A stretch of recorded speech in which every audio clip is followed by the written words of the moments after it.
Kedii darra bal'ata ibsuudhaaf jechi namaan kata gaaruma bikkayyuu mul'ata gochaa fi jechi kee walgita abbaa qabsoo yaa gootota sifaa ta'u manni kee jannata hayyuu dhugaa summii gabroonfata sitti tolu fuullee rabbii guddaa.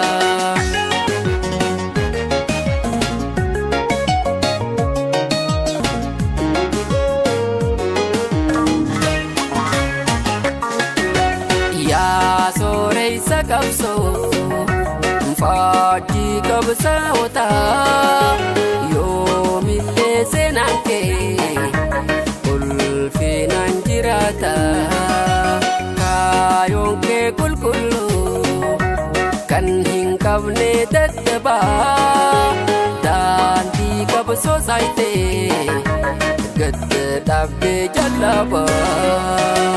Asaboo jarjari haramayaaf dadar Sumaalee hamma baalee manii fi kata harroo fi baddannoo kan nagaa gaachanaa Gucha ta'e ife sabaa Bokkuu hallee dhaluun itti boonaa Gucha ta'e ife sabaa Bokkuu hallee dhaluun itti boonaa.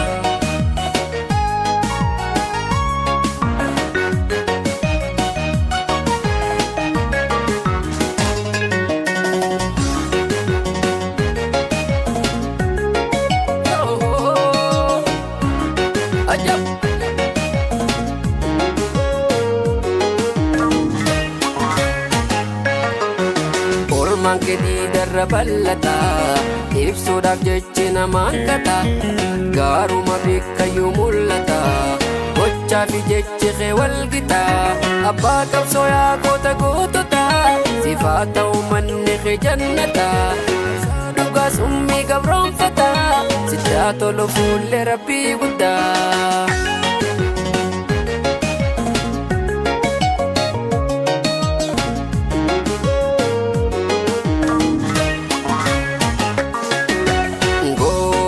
Fayyuu sabaaf quuqamuu garmalee gaafa lubbuun jiru dhugaan saanuun gallee kaalee shiraan wajjin gosa itti baanee har'a sheenaa boonyaa kan waa honsiisinee.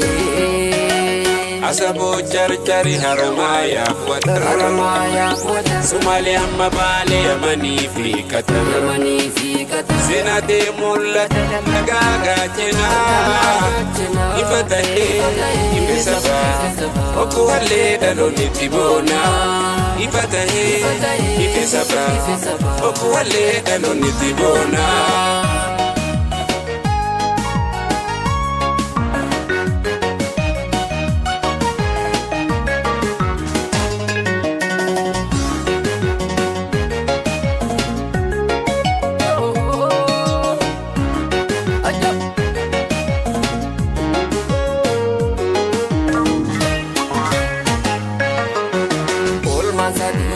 Bal'ata ibsuudhaaf jechi namaan kata gaaruma bikkayyuu mul'ata gochaa fi jechi isaa walgita abbaa qabsoo yaa gootota sifaa ta'u manni kee jannata qabsaa dhugaa summii gabroonfata sitti tolu fuullee rabbii guddaa.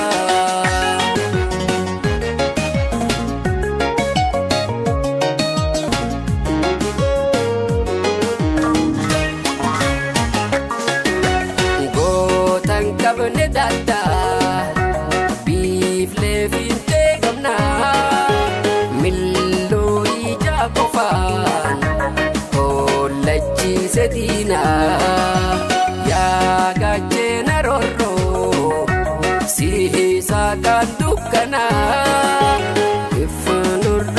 qusanne nuti hambifte sheenaa.